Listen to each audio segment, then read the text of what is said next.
Hello, everyone. Today we're just going to be looking at this brother called Lloyd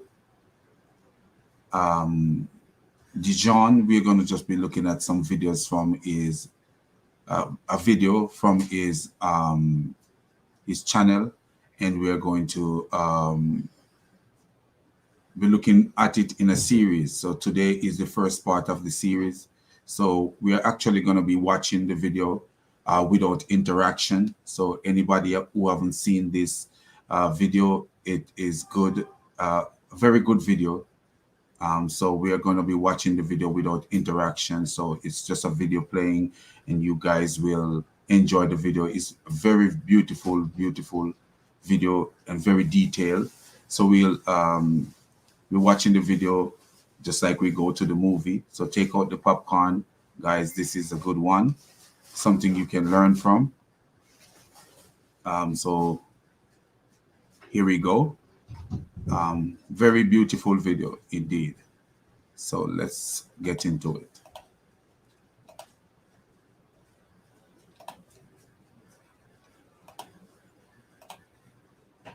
So here is the brother's channel. I will give you the link in the chat so you can go and subscribe to the brother channel. So I'll give you the link. And it is called Moonotheism. And this is the first part, Islam's Yemeni and Babylonian pagan roots. And there's another guy featured there with at Thunderous One. So I'm just gonna give you the link so you could subscribe to the brother channel if it's something that you want to do. As we get into this video here. So here we go. Here is the link. I just sent you guys the link there. And the link is in the chat if you want to subscribe to the channel. You learn a lot from this guy. This guy is very knowledgeable and Islamic law and very in-depth on some things that we are not in-depth on. So let's get into it. Hello, everyone, and welcome. We should be live at this point, so let me make double sure that we are muted. And yes, it says we have an excellent connection, and we are now live. So yeah, very, very welcome. Thank you all for being here.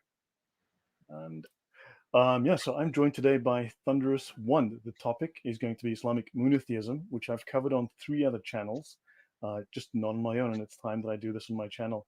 So thank you for those who are here. XYZ, thank you for the support. Josie Wales, Veronica at the well, and I believe, okay, well, those are the guys the names I see. And Thunderous, welcome.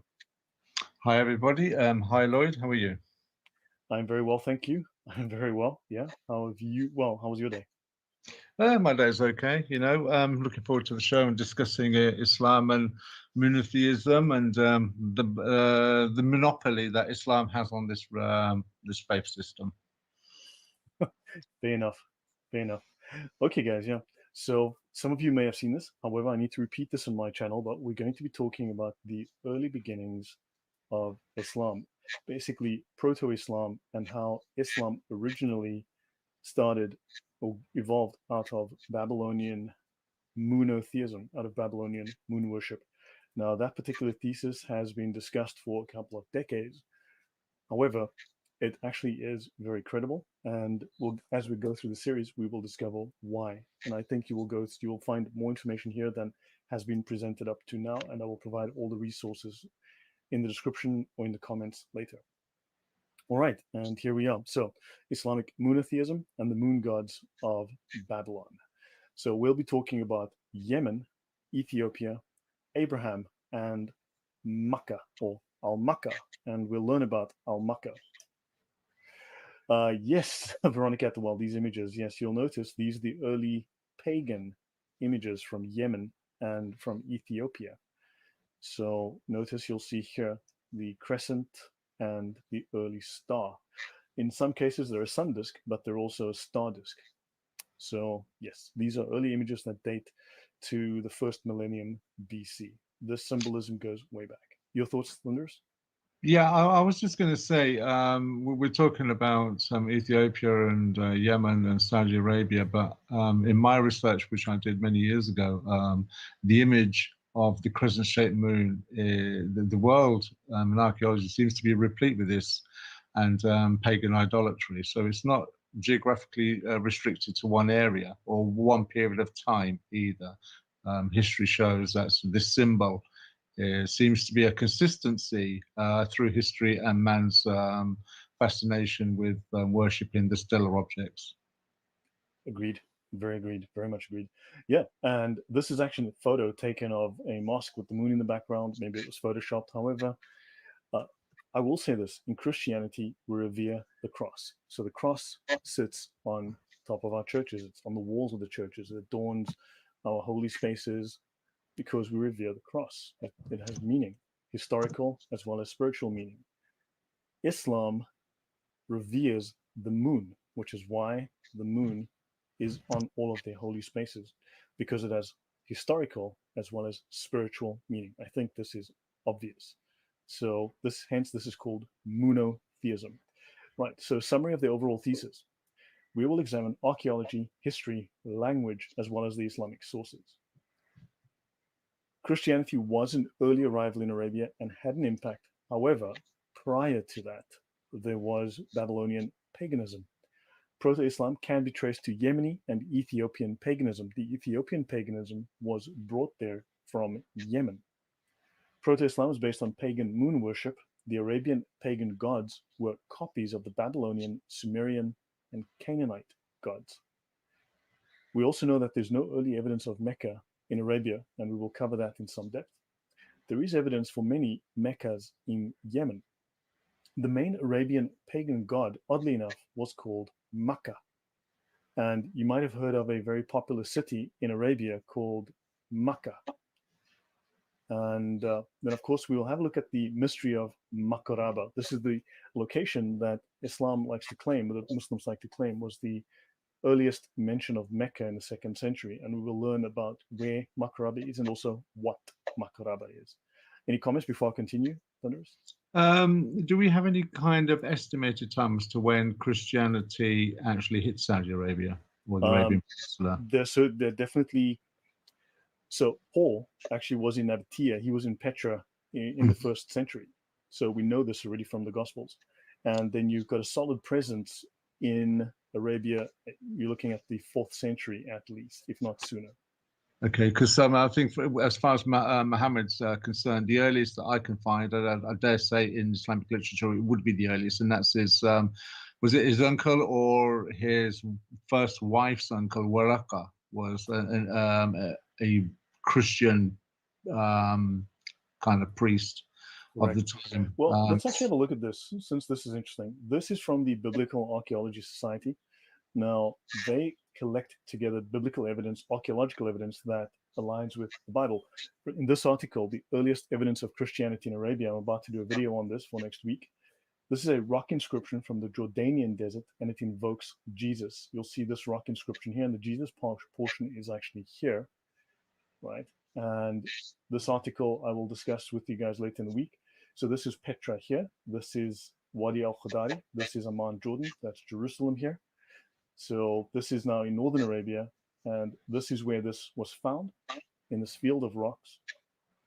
And you'll see here, this is the name of Jesus. And it says here, possibly the earliest witness to Christianity in Arabia, the Jesus inscription from the Wadi al-Qadari is a memorial inscription, meaning that it commemorates a deceased person. It consists of 3 parts. It gives the inscriber's name, a commemoration of the deceased uncle, and concludes with a unique religious invocation to Isa, which corresponds to the name given to Jesus in the Quran, O Isa, help him against those who deny you. Sorry, that Isa, what language is that in? Safayitic. Sorry? Safayitic. So it's not an Arab word then. So the Arab's Isa is, that's the proto to Isa, is the Isa. Right. If we have a look here, if we look for the Safayitic, Safa, so there are 17 Safayitic words in the Quran right here. Right. This is interesting, and I don't want to digress. I'll just make this comment for the audience that if we go back to the discussion about Islam and 124,000 prophets, Adam was the first prophet, and he came directly from heaven to earth. He spoke Arabic in heaven, and it would have been the purest form of Arabic that ever existed. And why Islam, aren't we finding Arabic inscriptions? Exactly that. So we're not finding historically the purest.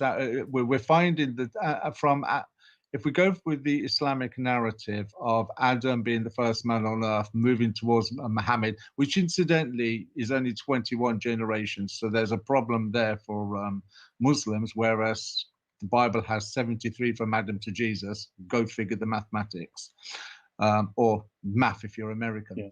I don't want to dwell too far off because I want to get back to the topic. Yeah. Yeah. What the comment was is why are we finding the further forward we're going in time, more non-Arabic words in the Quran with what we're discussing, when it should be more Arabic or pure Arabic from when Adam came to earth? That's a fair question. Yeah, that's a very fair question. So you can see here, there are a number of over 50 different languages represented within the Quran. So I will leave this here for the moment. Okay, guys. So yeah, let's jump forward. Thanks. Those are very good points. Hello, Marek. All right. So I'll start off with Yeha, the Sabah kingdom site in Ethiopia.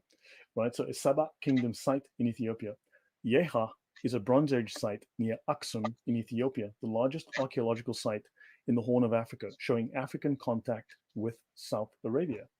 Welcome, Sergeant Gingrich and Dragon. Welcome. Thank you all. Hello, Marek. Yeah, so what we have is this site that shows us that Africa and Arabia were linked. Now, Sabah is the historical Sabaean kingdom of Sheba. We've all heard of the Queen of Sheba. She's very well known from biblical sources, as well as from Islamic sources. Now, Yeha is the precursor to the Ethiopic Aksumite Empire. This was at that time the fourth most powerful empire on earth.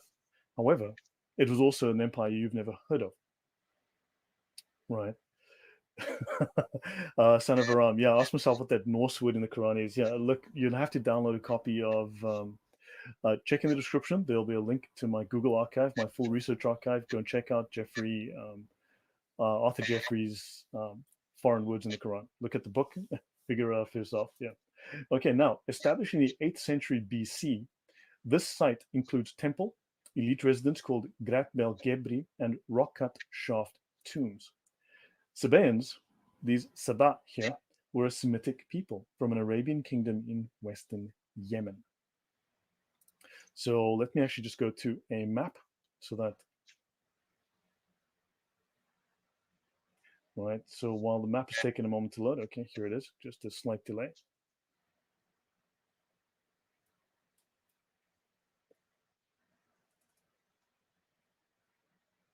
So let's have a look here at what we're dealing with. So this here is Aksum. This is Mecca up here. This is Aksum down here. This is the Horn of Africa. This is Arabia. This is Sinai Peninsula. This is Egypt. So we are looking at this area down here called Aksum, and this is Yeha. All right. So now the Sabaeans were Semitic people from an Arabian kingdom in western Yemen. So they invaded from Yemen into Ethiopia, and their empire flourished from the 8th century BC approximately to 275 AD. So they were in the first millennium BC up to the 3rd century AD. Now this temple, oddly enough, is known as Al-Makkah Temple. Now, you might notice the similarity to a certain place in Arabia, which is very important in the Islamic religion. And I will make a note that the Yemeni Q sound becomes an Arabic K. So Al-Makkah becomes, in the standard Arabic, Al-Makkah. And Makkah, have you heard of Makkah before, Thunderous? It rings a bell for some reason. Yep. And yeah, we're going to be talking about this a lot. So let's have a look at an old map. This is Mecca. This is where the Kaaba is. Okay. Obviously, it's known as Al-Makkah. Here you've got Aksum and Yeha. I'm getting some feedback, Thunderous, from I'm getting echo and feedback from your mic.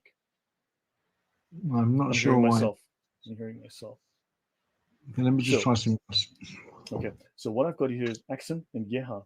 And what is interesting, as we will discover, is here in Yemen, just below Najran, we have another Al-Makkah temple. And what is interesting is there will be more than one. There were many, many of these Al-Makkah temples.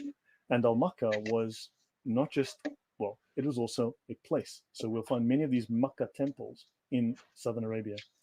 Josie Wells, oh, thank you very much for the comment. It's really worth clicking the links and educating yourself. Lloyd has done the hard work and the deep research. Yeah, thank you. Okay, so let's continue. Let's have a look at these Sabaeans. Who were these Sabaeans, these Sabah?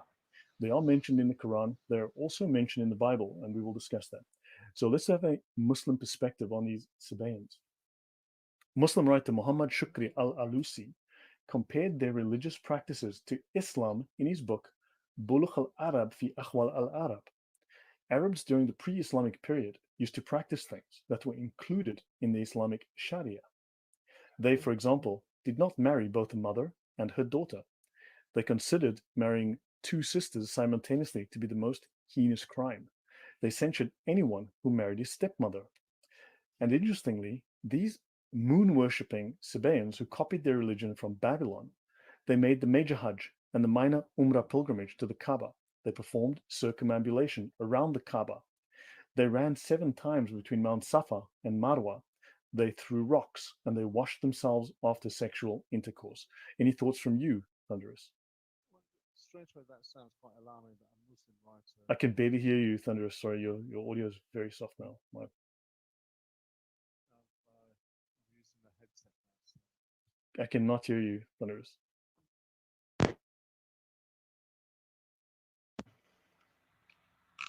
So again, say something, please. Is that any? That's much is that, better. Yes, keep going. Okay, so my first thoughts were that if a Muslim writer is actually looking at Islamic practices today as they are, or as when they were being formulated during Muhammad's time, and he's done research and found that these practices pre-existed, is that not a damning indictment of admission? I would say 100%. This is from pagan moon worshippers, right? So these are exactly what Muslims do today. These are Islamic practices. Notice, he says, they also gargled. They sniffed water up into their noses. They clipped their fingernails. They removed all pubic hair and performed ritual circumcision. Likewise, they cut off the right hand of a thief and they stoned adulterers. These are Islamic practices as they are today. And this is, thank you very much, BA. And this is the practices of these Sabaean moon worshippers. So in effect, that was this concentrated in and around Mecca, these practices at the time, or do they originate elsewhere, or were they We'll sort get of into this. So these guys controlled Yemen. These guys controlled Yemen, this area here. They invaded and they took over Ethiopia. However, at one time, they also entered this entire area, one, for commerce. They had trade routes overland, right? Now, they were sailors. They had trade routes going all the way to India and possibly as far as China. And they had trade routes going all the way to Greece, Italy, and into Turkey.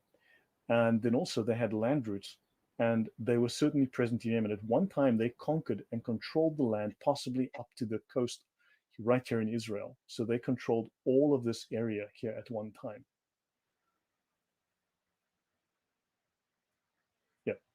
So perhaps there's another belief ideology that do these things. And this was pre-Islamic Yemeni moon-worshipping pagans. Exactly, Josie Wales. Yeah.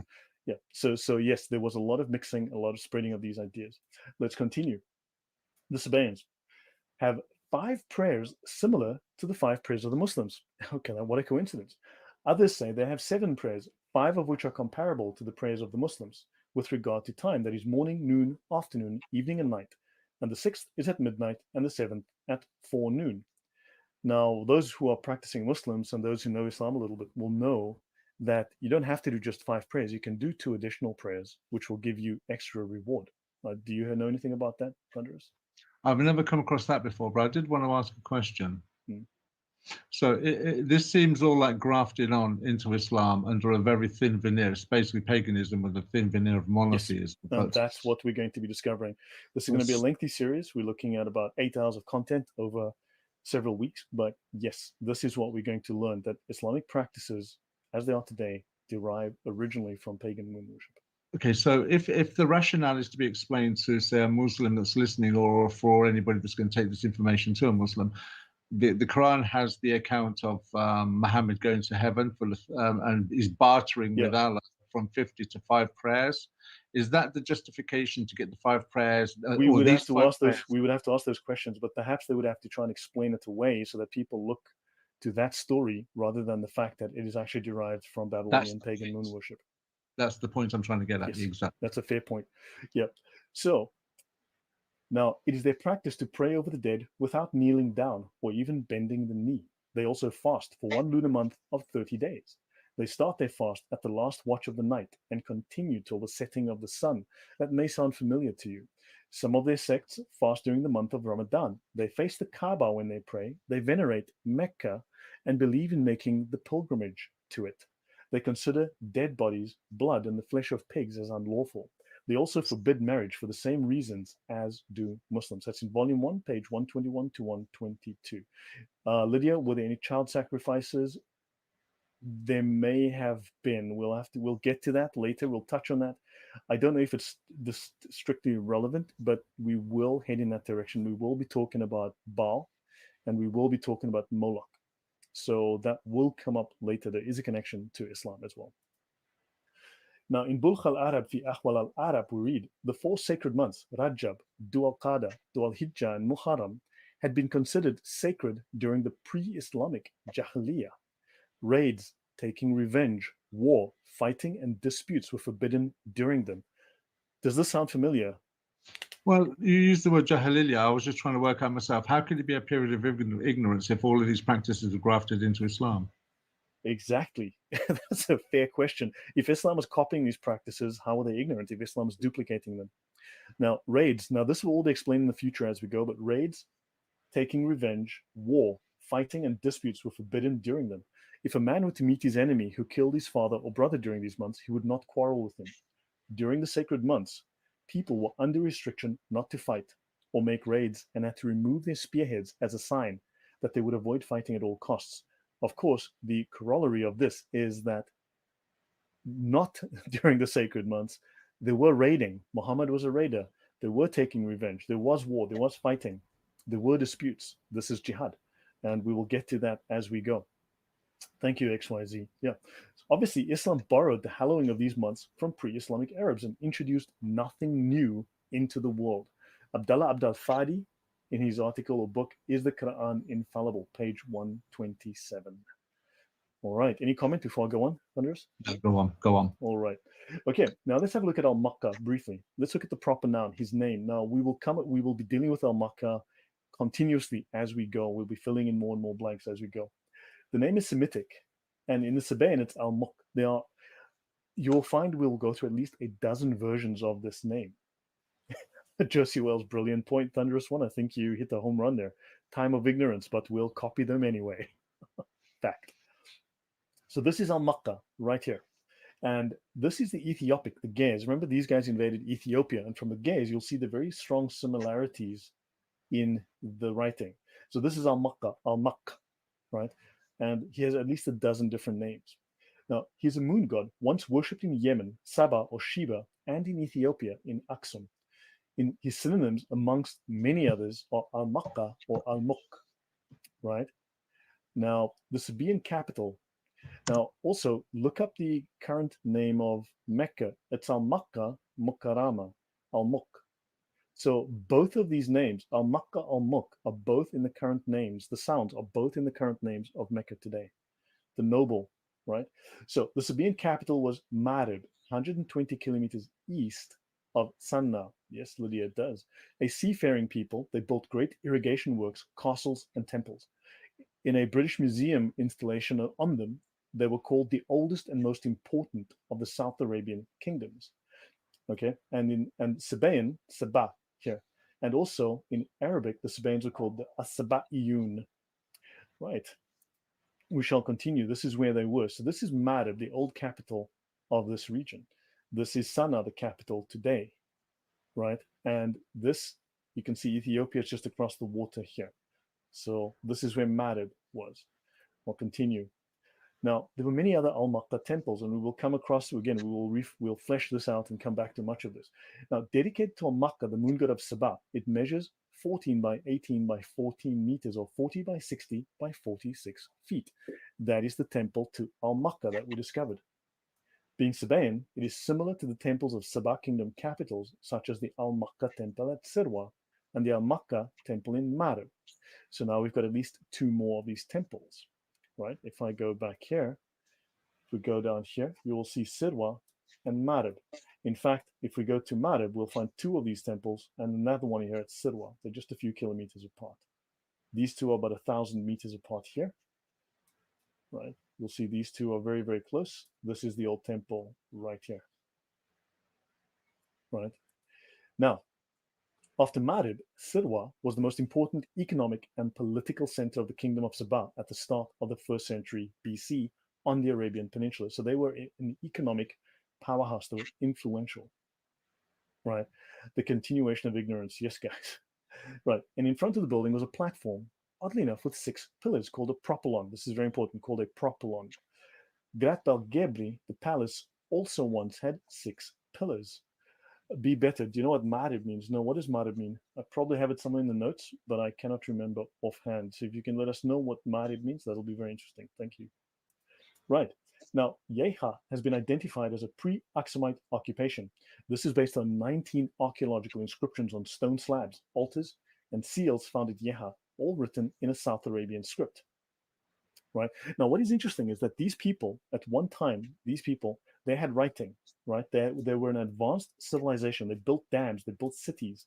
They traveled all over. They traveled to India, if not China. They traveled all the way up the coast. They traded with the Greeks. They traded with the Romans, right? They were all the way across this coast here. They were all the way up and down here, all the way up this coast. They had writing. And then, for some reason, at the time of Muhammad, writing disappeared, right? Which is very odd. And it comes back later. Thunderous? No, I was just thinking, because you were saying that obviously these people were very well developed for that Yes. particular period of time. You get the sense of that because the Queen of Sheba visits Solomon. So that there's a good thing there. You have the Ethiopian eunuch in the Book of Acts, but also the trade routes must have been, as you said, set up before Muhammad, because there's historical references of mosques being in China just after Muhammad's death, or maybe 100 years after. You can't do that unless you've already got relationships in the trade route set up. So it seems I'm following. I can see in the length of in the linear time span, you can see that this had moved on from things that had already existed. Fair point. That's a very fair point. Yes. Now notice these 1, 2, 3, 4, 5, 6, 7, 8 pillars. Now, what is important are not the pillars as such, although the pillars certainly have relevance. Understand? What is important are the spaces between the pillars, because you enter from the secular world into the holy world, into the temple, into the we'll get to the word later. You enter into the holy section through the spaces. Now let's count the spaces. 1, 2, 3, 4, 5, 6, 7. 7 spaces, 7 prayers. Right? So you entered into the pillar. You entered through this false archway, this false door into the temple. Okay? So center of prosperity. So ironically, Westerners Muslims claim to this that the practice they don't like had been part of the local culture before Islam. Yes, and we will discover those practices go way, way back. Okay, let's continue. Now let's look at this. These are the 8 pillars at the Awam temple, okay, to Al-Makkah, the temple of Al-Makkah in Marib.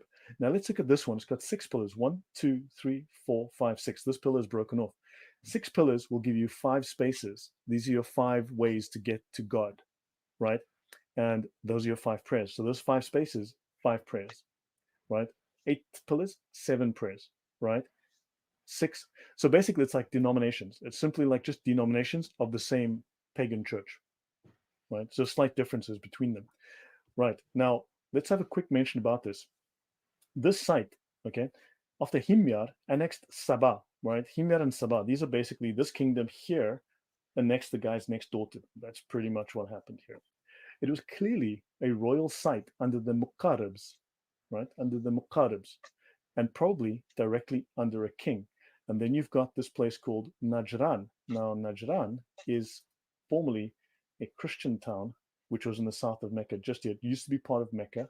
So used to be part of Yemen, and this was where Christians were very much concentrated. They used to do pilgrimages to this, and also the heretics and the Gnostics were heavily concentrated there.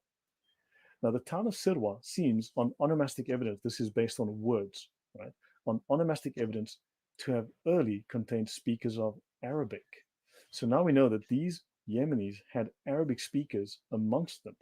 The town played no role in Islamic times, right? So its influence had diminished by then, but its site became a great mythic one for Islamic historians. Now, that is really odd, right?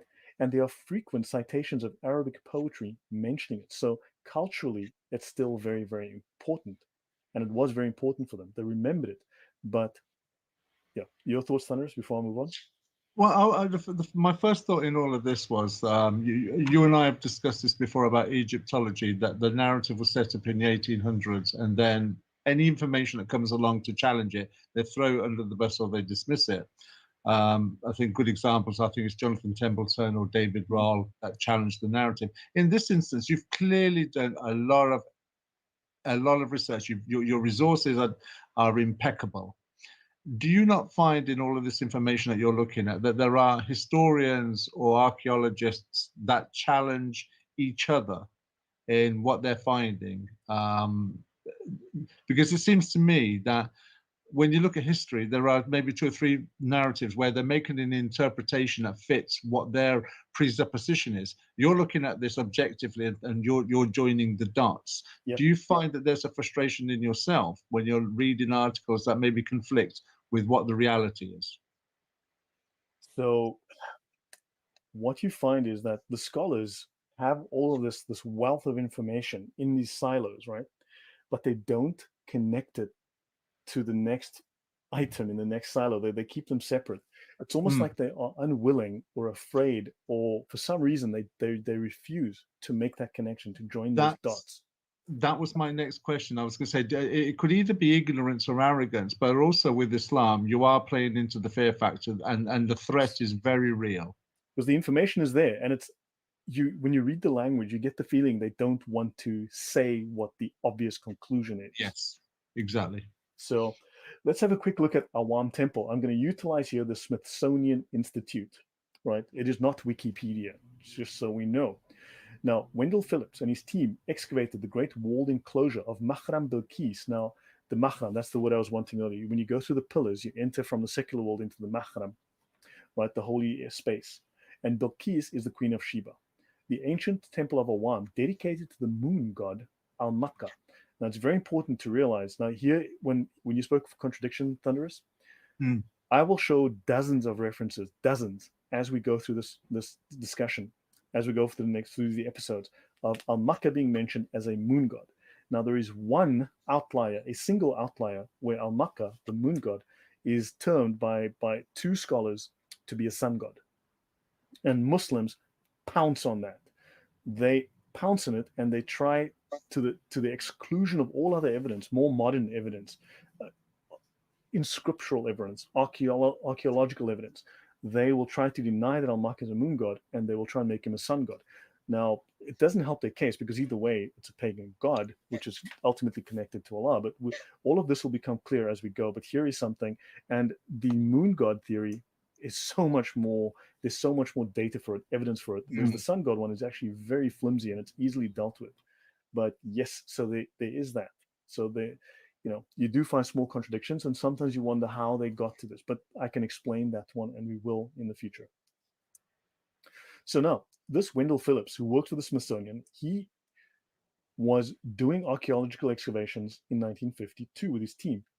And decades later, the government of Yemen invited Marilyn Phillips, his daughter, to continue her brother's work. Okay, her brother. Okay, sorry. So to continue, and this is dated 8 September 2014. I've got some other documents up to about 2017 or 2019 discussing this, but during the war, they had to stop, of course. So let's have a quick look at something. These are called the Raja Jil. You'll sometimes see Raja Lil, okay? So these names occasionally differ, Rajajil and Rajalil. Rajajil columns or stelae, archaeologists working in Saudi Arabia continue to puzzle over the meaning of more than 50 groups of oddly arranged standing stones, the most famous of which are found at the site of Rajajil, near the ancient oasis town of Al-Juf. That's up north here. Okay, thought to date to the Chalcolithic period, which is 4500 to 3500 BC. In other words, this is 6,500 years ago. They were raised more than 5,500 years ago by an unknown people. Many pillars are now fallen, others are tilting heavily. These were erected in Saudi Arabia's Al Juf province during the 4th millennium BC. Let's have a quick look at what these look like. These are standing stones. Do these look familiar, Thunderous? Didn't we just see? Notice the broken ones next to it. There, the broken stones. The image hasn't come up for me yet.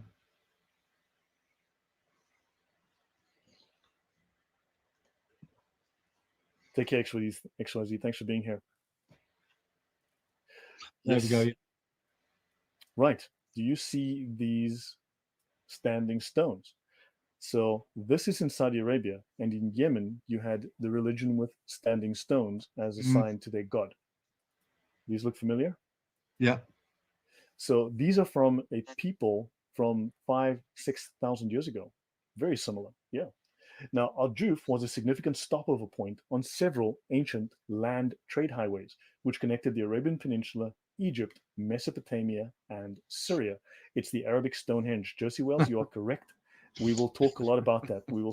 I will show you, for instance, there are at least 50,000 such sites in Arabia. 50,000, right? We will cover that later. So, but yes, it is very much a Neolithic site, correct? So one trade route, one of the oldest land routes in recorded history, ran from Yemen and parallel to the Red Sea coast through Medina. Okay, what is called Medina today? Alula and Madain Saleh. Okay, let's have a quick look. So we've got Medina. We all know where Medina is, right? You've got Mecca and Medina, right? Here we go. So Mecca, let's go Mecca to Medina. Let's just make sure we have all of that marked correctly. Mecca to Medina. Okay, so Medina up north, this is Mecca here in the south. Okay, that's Mecca to Medina on the map. Okay, they mention Al-Ulla as well, Al-Ula, which is going to be very important, and also Madain Salih. But so here you've got this, right? This was a trade route, a very well-known trade route all the way from Yemen, from this region here, all the way up to here. And they even went as far as inland, up into Syria, up into Turkey, right? They went here and all the way up into Turkey as well. Now, let's actually have a look at Alula. So let's actually have a look. This might be very interesting to you guys.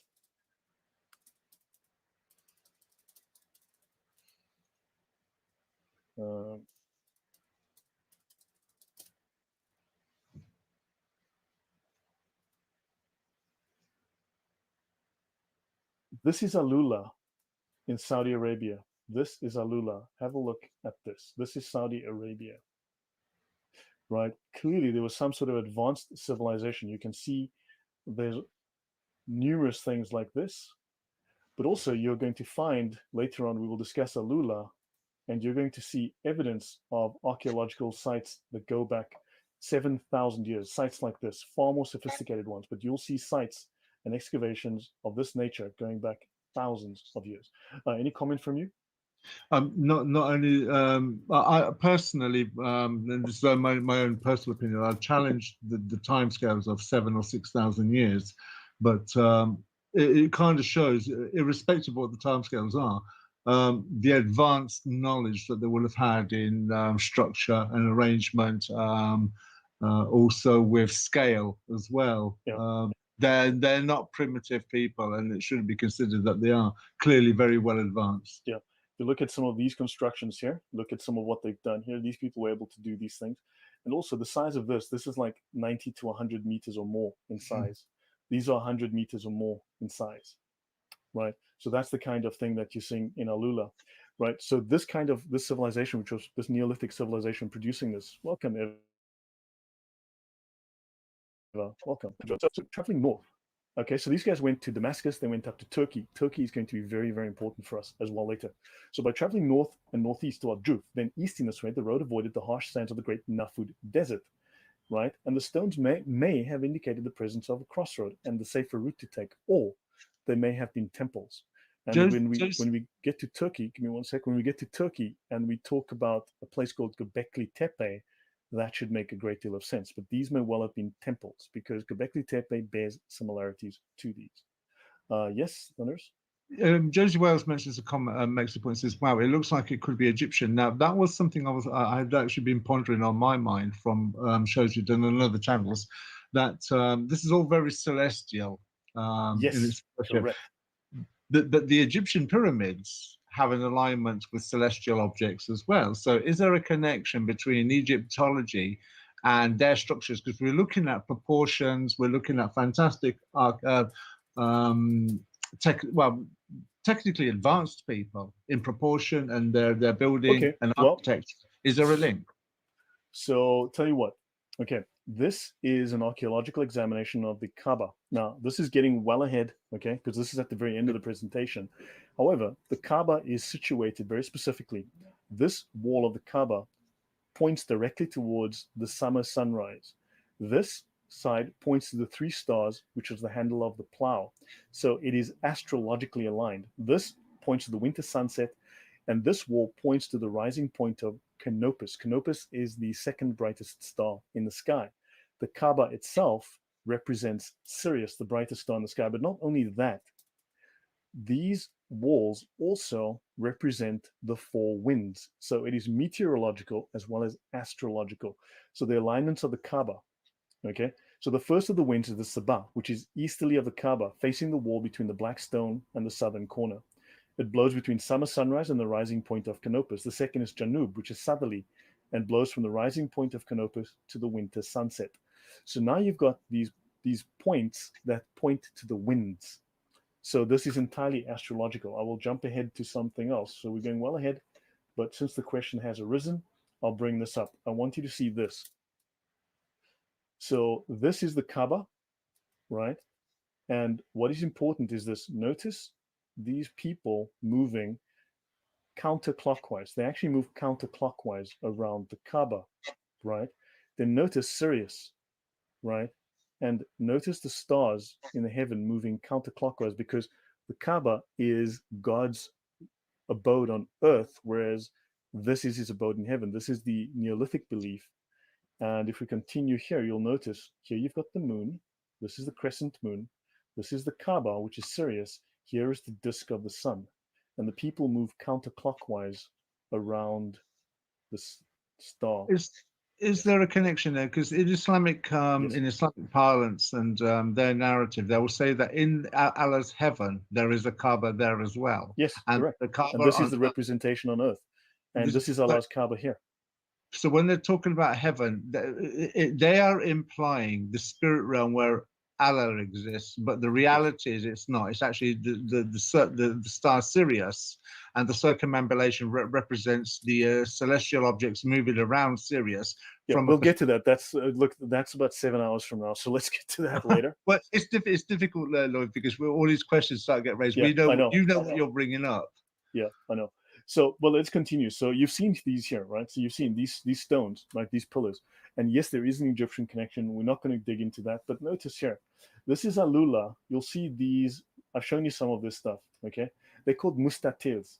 So you can do a Saudi Arabia Alula pendant, and you can look up mustatirs on Google. Play with that. I'm still working on this particular slide, but that should give you. Now, let's briefly talk. I don't want to go too long tonight, guys. So I'll do this one in bite-sized chunks. The propylon. We spoke of those pillars. They're called propylon. They are pillars before or in front of a gate. Yes?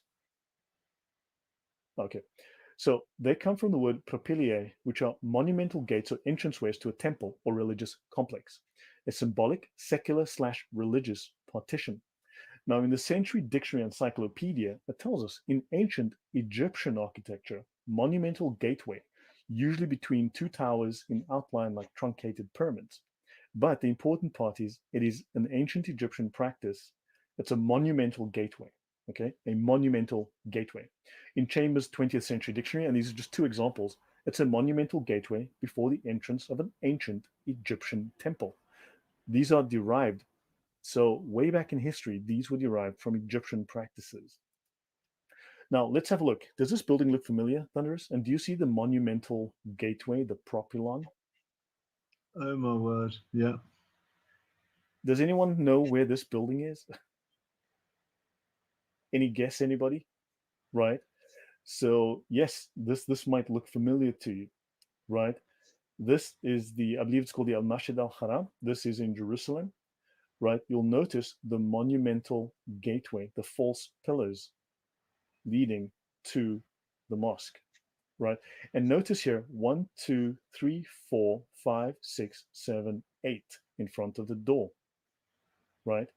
Notice the false pillars in front of the door. That's the dome with the rock, exactly, right? And you've got the propylon in front. Let's continue, right? What about Saturn and the black cube? The north pole of Saturn as a cube.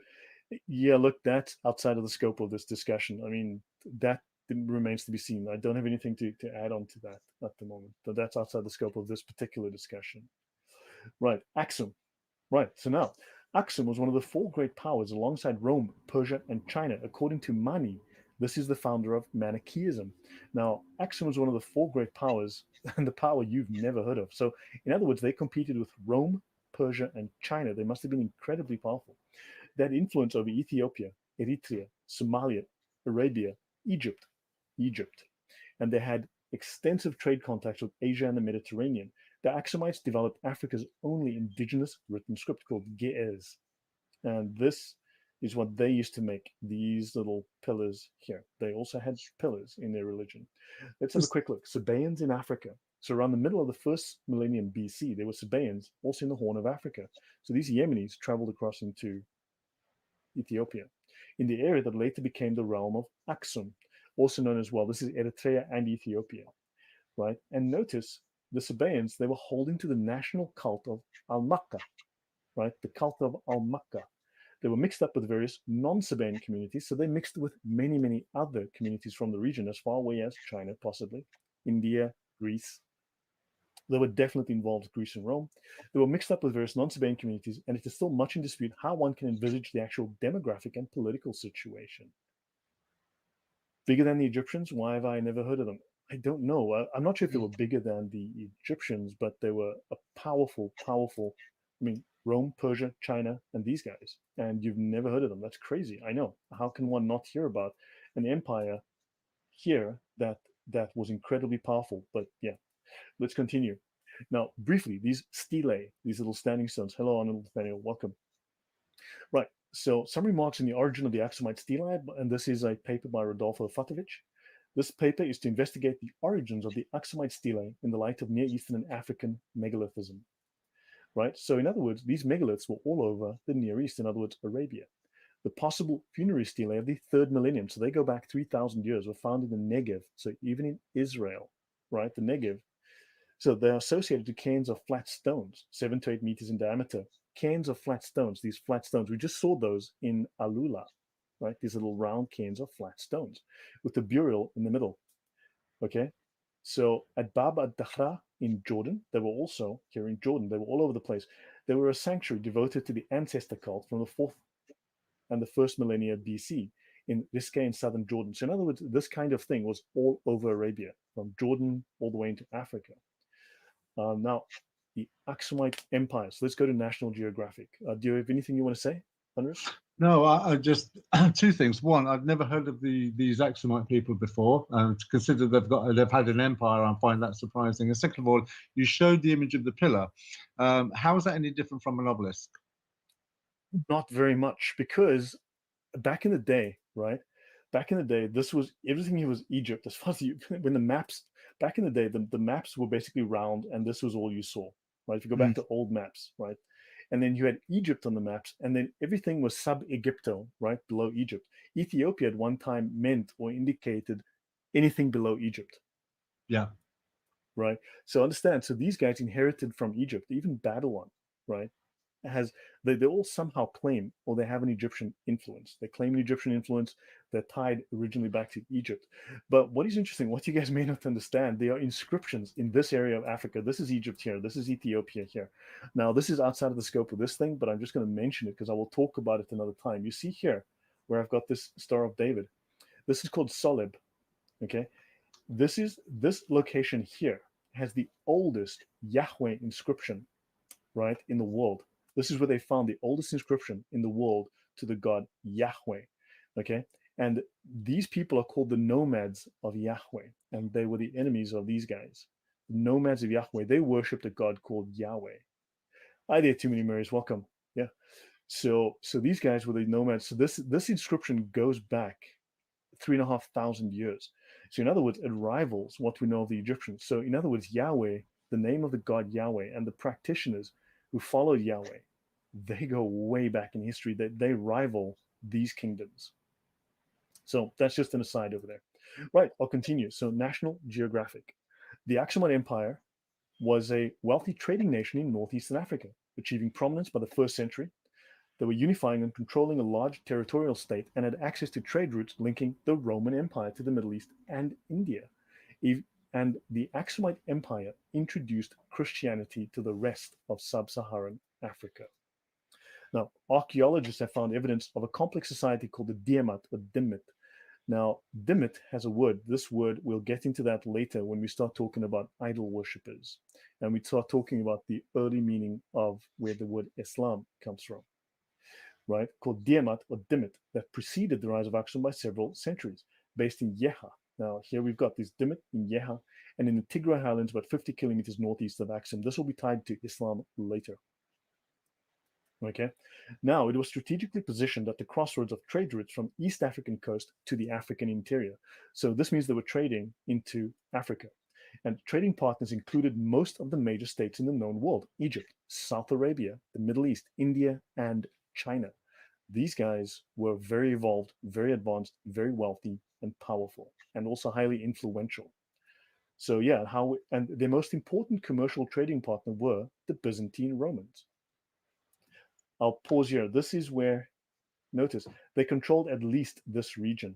So they controlled probably further east here, and they controlled that influence. At one time they invaded and they took over all of this region and even controlled Mecca, or very nearly controlled Mecca. Your thoughts, Thunderous? No, I've got no comments on that. This material now is new. Anything to do with Examites, I have no clueless on. Yeah. So they were very powerful, as you can see, seafaring nation. They went all the way up to, again, Greece, Rome, right? So these guys traveled extensively to India, China. So these guys had very strong links. So there was a lot more going on, and these guys were the first to spread Christianity.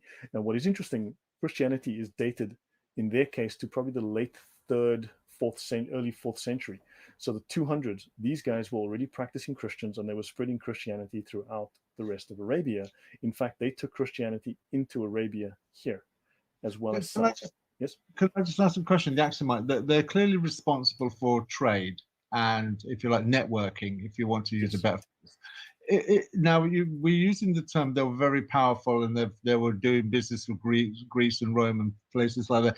Is it in context, then, just so that I can understand this correctly? America is a powerful country and Amazon is a powerful business company. Are we looking at it in the context of power in a different way? Because when we use the term power, we're looking at it from a powerful country point of view. What we should be looking at the Axumites is maybe a very powerful business point of view. They were influential, but they also had a strong military. They invaded this area. They took over this area at one time. They controlled this militarily. They controlled this area for about 75 years. Okay, so it wasn't some kind of Amazon or DHL where they were very economically powerful, and even after the military occupation ended, they were still economically influential. Okay. Yeah, they still were culturally and economically influential. So now let's have a look at some coins, right? Now, all of these pieces will be joined together, right? Coins. Aksum was the first African country to mint its own coins, so they were quite advanced. They were in gold, silver, and bronze, and they were in the standard weight categories issued by the Roman Empire, which tells us they were trading with the Romans. They wanted coins of the same value, so they could easily trade.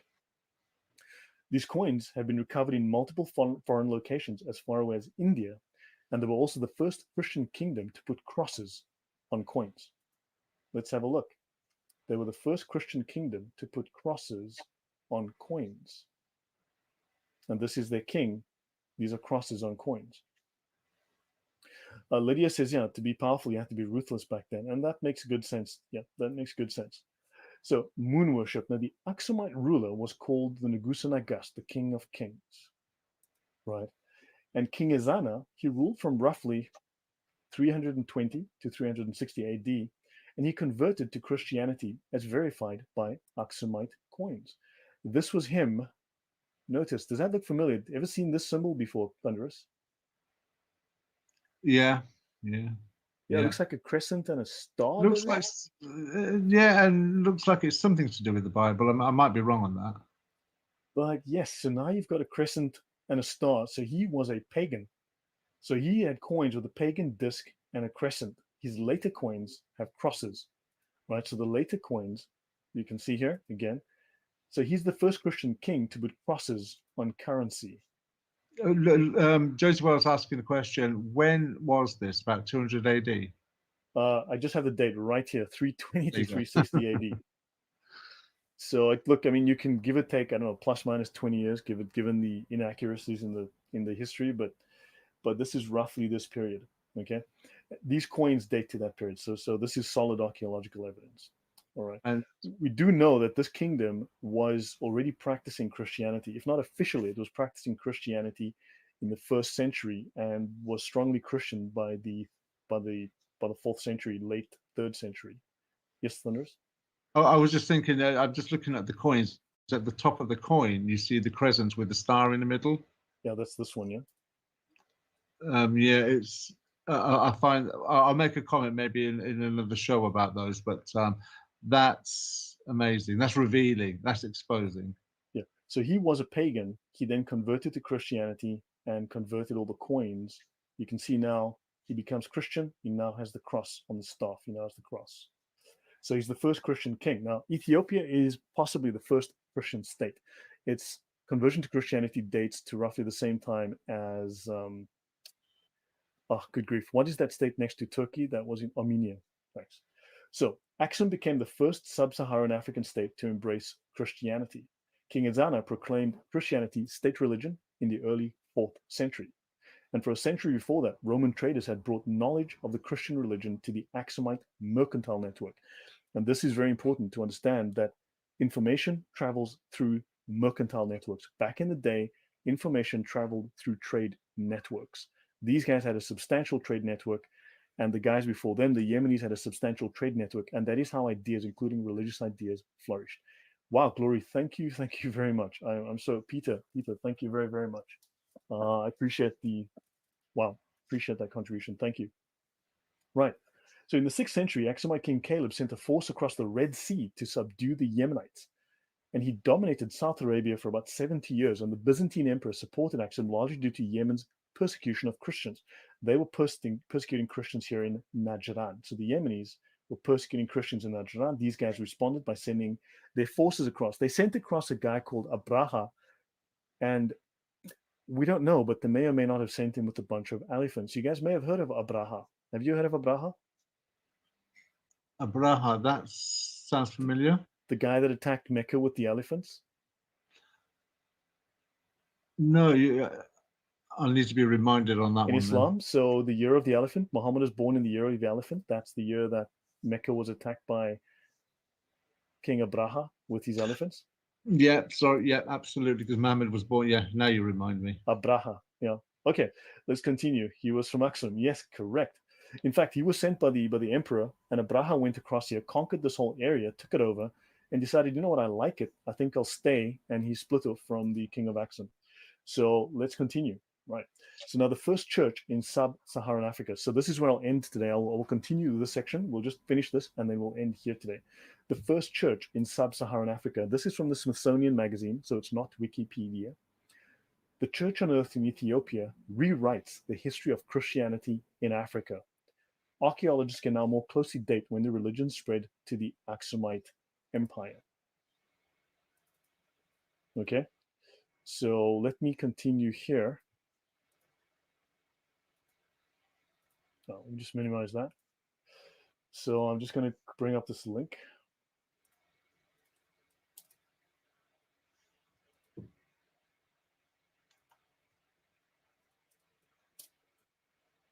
Okay, so this is Smithsonian Magazine, right? So this is from the Smithsonian. It's not Wikipedia. I'm not copy pasting Wikipedia, but of course, Abdul's are going to be saying exactly that in 5 minutes. Now, this church on earth in Ethiopia rewrites the history of Christianity in Africa. So this is a dig that happened not that long ago. At an archaeological site in Ethiopia, researchers are uncovering the oldest Christian basilica in sub-Saharan Africa, right? And in the dusty highlands of northern Ethiopia, a team recently uncovered the oldest known Christian church in sub-Saharan Africa. And it's early, so they're talking now of one of the world's oldest kingdoms and its early conversion to Christianity. So this kingdom emerged in the 1st century AD and would go on to dominate much of Eastern Africa as well as Western Arabia. We've already shown the maps on that. So this church was built in the 4th century AD, about the same time as when Roman Emperor Constantine legalized Christianity. Constantine did not make Christianity the state religion. He simply legalized its practice. And this is around 337 BC, right? AD, sorry. It may well be prior, okay? So it may well be prior, but now, so Christianity arrived at an early date, nearly 3,000 miles from Rome. And this find suggests that the new religion spread quickly through long-distance trading networks that linked the Mediterranean via the Red Sea with South Africa, with Africa and South Asia, shedding fresh light on a significant era about which historians know little. Axum was one of the world's most influential ancient civilizations, but it remains one of the least widely known, says Michael Harrower of Johns Hopkins University, the archaeologist leading the team. Your thoughts, Thunderous? No, it's not the first time that something like that. I remember when Nineveh was founded in the 18th century, but before then, the Bible was mocked about the Assyrian Empire and Nineveh. Yes. Then it gets found, and it's now one of the better known world powers from the biblical narrative. I think with this Axum, this is what we're finding now, from what I'm discerning. This too, the more archaeology is researched, the more about this power is going to be unearthed. Right. Now, they traded by camel, donkey, and boat. Okay, in silver, olive oil, and wine from the Mediterranean to cities along the Indian Ocean, which in turn exported iron, glass beads, and fruits. And you can see the crosses here. You can see the cross here. Okay, so a stone pendant with a cross and the term venerable in ancient Ethiopian Gez, right? So the kingdom began its decline in the 8th and 9th century, eventually contracting to control only the Ethiopian highlands, right? Now, they were at one time peaceful with Islam, but of course Islam became more aggressive and the kingdom came under attack from Somali and then Ottoman armies. Now notice nearly half of all Ethiopians today are members of the Ethiopian Orthodox Tawahedo Church. Now, for those of you who don't know, have you heard of the Tawhid, Thunderous? That would be something to do with the worship of only one God. There's only one. God is one, Allah is one, Tawhid. For those who are interested, the Ethiopian Orthodox Tawahedo Church, this Gez word, is the origin of the word Tawhid in Islam. I was going to ask you, because we're about to finish now anyway, but I wanted to ask you a question. Well, we seem to be finding a lot of words. And now, if anybody that's ever spoken to a Muslim about the Quran, one of the default defenses they have is, well, you've got to understand the Arabic. The root word can have up to 10 different meanings and such. Yes. Are we not seeing historically then, when we bring these things up, that the argument is going to, because they've already set the foundation for one word can have 10 different meanings, that other words that are external to Islam, they're going to use the same kind of arguments with. So you can have secondary and tertiary meanings, but you will have primary meanings. You're going to have primary, you're going to have original meanings, early original meanings, right? Yes, so yes, that is true. And Tawhid, we'll get into the meaning of Tawhid. We will come into the meaning of Tawhid, but this is relevant. This is actually, you'll find that this was taken straight out of the Ethiopic Gez. It was the Tawhedo Church. This is the source of the term Tawhid. Max Tenos were not most of these lands Christian until Mohammedans swept in, who then utilized both them and the Jews for their abilities while slaughtering and enslaving the rest. That's a fairly good summary, I would say. Now, notice Christianity had reached Egypt by the 3rd century. right? But it was not until Constantine's legalization of Christian observance that the church expanded widely across Europe and the Near East. With news of the Aksumite excavation, researchers can now feel confident in dating the arrival of Christianity to Ethiopia at the same time frame. There's a story in the Gospels of a black man, and I believe it's one of the apostles, not Barnabas or something, that actually converts him, and then he travels. Yes? Philip, he ran alongside yes. the Ethiopian eunuch in the book of Acts, and the Ethiopian eunuch was reading aloud the book of Isaiah. Yeah. Yes, correct. So the Christianity went to Ethiopia early in the 1st century already. So this finds, to my knowledge, the earliest physical evidence for a church in Ethiopia, as well as all of sub-Saharan Africa. This is from Aaron Butts, professor of Semitic and Egyptian languages in Washington, D.C. at the Catholic University. Yes? Can I ask a question? In that sense, then, is there any relationship or any historical evidence that's been found with reference to Judaism? Because if you follow the logic through, the Queen of Sheba came from Ethiopia, paid a lot of respect to Solomon, and then goes back. The eunuch was obviously been to Jerusalem and went to worship at the temple and was on his way back. So there must have been some kind of strand of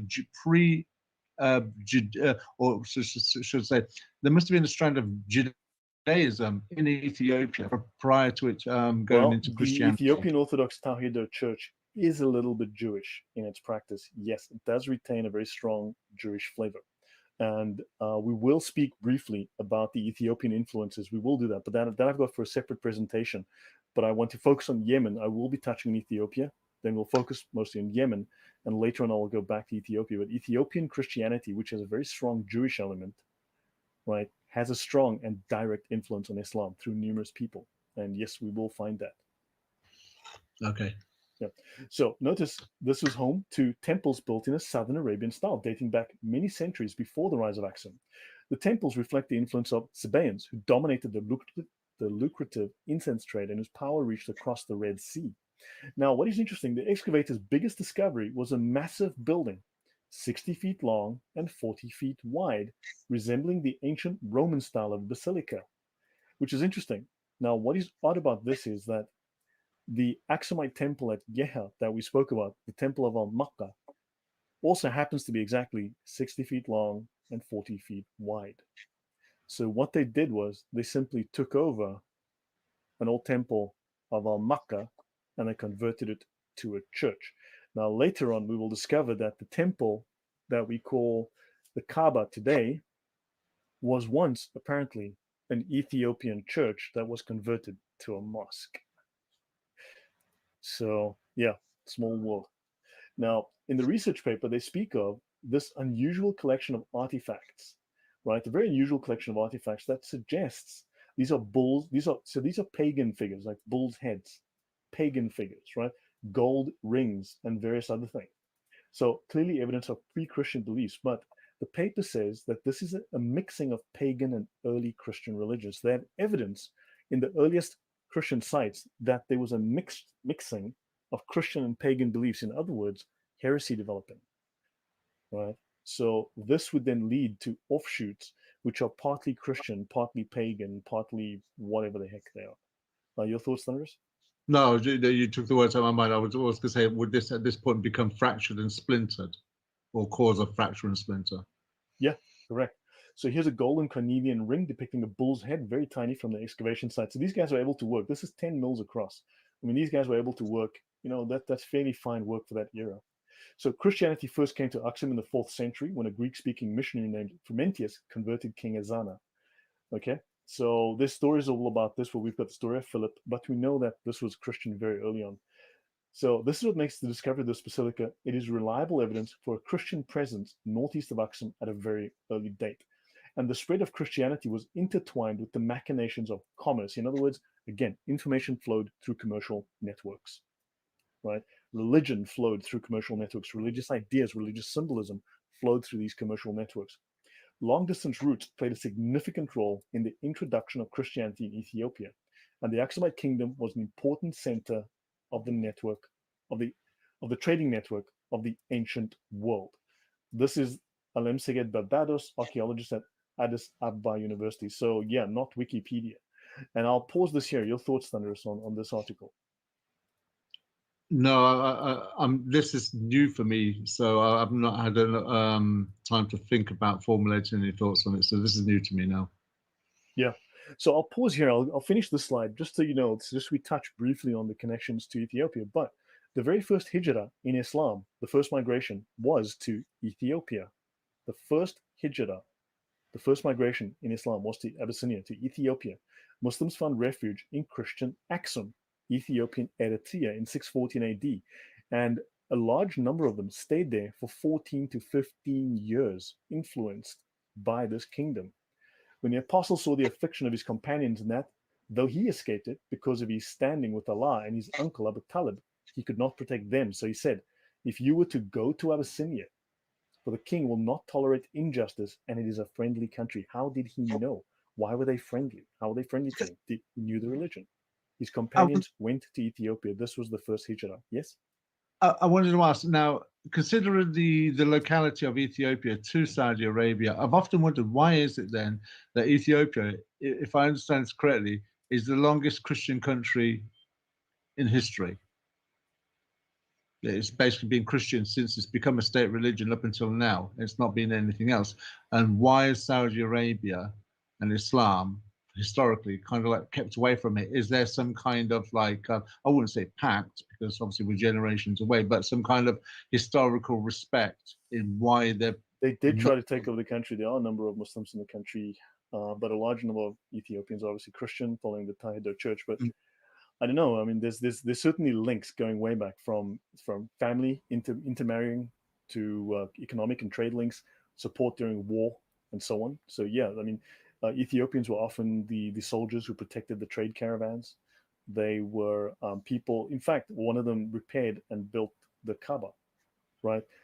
Muhammad's wet nurse, who was with him from birth until death, was Ethiopian, right? What And there are about numerous references to Muhammad hearing the Bible being recited by Ethiopians. Now, what is interesting is people debate whole day about the Bible. There was no Bible, no Arabic Bible. Well, Muhammad, according to the Islamic sources, spoke Ethiopian. The two languages Muhammad spoke was Arabic and Ethiopian, and he used to listen to these people when they had their services, right? And they would paraphrase the Bible into Arabic, and also he would listen to two brothers recite the Bible. So there would be this link. And Arabic, al-Hijrah, where Muhammad's followers, the Sahaba, fled the persecution of the ruling Quraysh tribe. There's some interesting information about them we should also discuss at some point. The Aksumite king who received them is known in Islamic sources as the Negus or the Najasi, right? Some of the exiles returned to Mecca. They made the 622 to Hijrah to Medina with Muhammad. Others remained in Abyssinia until they came to Medina in 628. In other words, they stayed there for 14 years. So I'll pause here. So any final thoughts before we go? No, it's been a fascinating historical discussion and very, very well researched. Thank you. So thanks, guys. That's the first part of this. I'll pause here. So Josie Wells says Ethiopia, Eritrea, even the word Addis Ababa has Arabic roots. There's Islam across the Red Sea. Well, the thing is that a lot of words, a number of words that people use here. For instance, have a look at this list. Let me just go back here. Let's have a look at this list here, right? You'll notice Islam. This is from the book Foreign Words in the Quran by Arthur Jeffrey, right? If you look at my community page, you'll find this. I'll drop the link in the chat, in the comments later. But notice you have Syriac, Aramaic, Hebrew, Greek, Ethiopic, right? There's hundreds of Ethiopic words and also a lot of Greek words. We have to ask ourselves, why are there so many Greek words, right? And I will talk about that and I will get into that. By the way, I had finally, after 6 months of back and forth, I finally met with Jay Smith. We recorded 2 episodes a couple of days ago, and those should be aired next week, I believe. It remains to be seen, and he's on a visit outside of the country right now. So once he's back, we will continue in 2 weeks. And yeah, I will be talking about this Greek connection because it is very possible, very historically possible. Because why did 205 Greek words in the Quran? Well, because there were strong connections to Greece, oddly enough, and especially the philosophy of Neoplatonism, right? So there's a connection there, and it's very, very possible that the founder of Neoplatonism is at least one of the people used as a template to model the Muhammad that we know. If you look at the parallels, it's actually very, very unusual and very interesting. So the founder of Neoplatonism may well be one of the people, and I will be presenting that when I talk with Jay Smith once that comes out as we go through the episodes. And also I'll be talking to Al-Fadi tomorrow, and I'm supposed to be recording on Wednesday and also doing some live streams with him. So guys, we'll see how that goes. Any final thoughts, Thunderous, before I run off? Did I answer that question? Yep. No, you have done. The only I think I've made a comment before. The whole language thing with Muslims and Islam doesn't make sense. If Adam was the first man speaking Arabic, direct Arabic from heaven onto earth, and 21 generations later we have Yasser Qadi, where I put the clip up on my channel, where he says that the Arabic language reached its peak with Muhammad, but surely that peak would have been wasn't even completed at that point. No, exactly. So it kind of goes to show that the Islamic narrative contradicts itself, because Adam was the first man. It would have reached its peak then when Adam was the first man on the planet. So we have to ask Muslims more questions about this Arabic language. And if it reached its peak with Muhammad, then why are we finding all these alien words inside the text? Correct. Yeah, Indonesians don't speak Arabic. Yeah, exactly. So yeah, those are very good questions. I mean, really, you've raised some very, very strong points. Marcus Steiner, thank you very much. Yeah. So guys, I will call it here. We might come back in the week. I just got a very busy week, as you know. Adam was not the first man, according to according to Islamic sources, Muhammad was the first creation of Allah. So he was there at the beginning. Yeah. But that's a discussion in itself that I've wanted to do with you about the light of Muhammad, or Muhammad being the light. But that'll be for another time. Cool. So Eva, who was the first man according to Islamic sources? Josie Wells. Yeah, Islam is a mixture of everything. Yeah, and Arabic is a mixture too. Those are correct on both counts. I believe that is an accurate statement. So yeah, guys, I need to call it.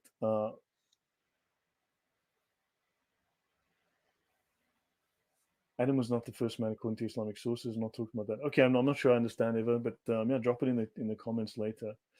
Muhammad goes back over 100,000 years. Muhammad goes back to the formation of the universe.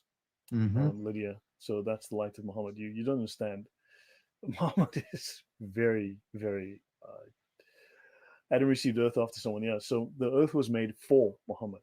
Muhammad was there at the beginning. Allah spoke to Muhammad and said, Muhammad, I'm going to make the universe. I'm going to make earth for you. And then Allah made the earth. And then afterwards, he placed Muhammad on the earth as a physical human being. Yeah. But just on this, I know we don't want to digress because it's a subject to separate. If you go to my channel, there's actually a discussion by Yasser Qadi that says that the jinn were on Earth before Adam was, and they had their own wars and things on the planet, which interestingly, there's no archaeological evidence of these wars and jinns, but hey ho, that's Islam.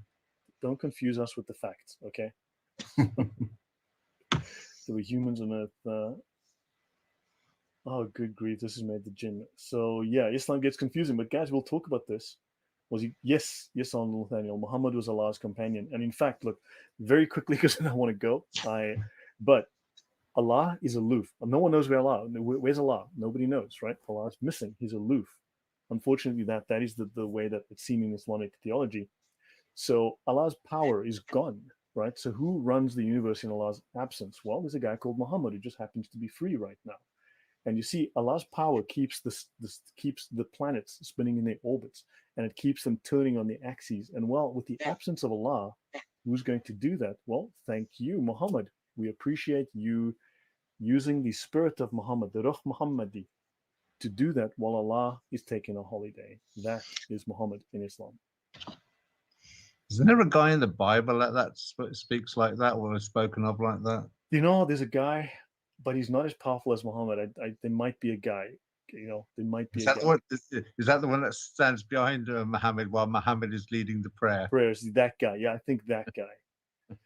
This is a very Veronica. Yes, this is an incredibly bad copy of the Trinity. It is seriously. I should take you through those sources. It's incredible. Muhammad is what moves the earth. He's what moves the moon. He's what moves the tides. He is the primum mobile. He's the force that moves everything, that keeps the clockwork of the universe running in Allah's absence. It's his power. In the absence of Allah, it's Muhammad's power that keeps the earth, keeps the universe running. Believe it or not. Guys, I need to go. So thank you all very much for your time. I hope it's been interesting. Thunderous, thank you for the very, very enlightening questions. Man, those questions, yeah, those hit hard. And thank you very much. So No, but thanks, my guys. pleasure. And I'd like to say thank you to the audience, to all those that are listening now and participated. Big shout to you. Thank you very much.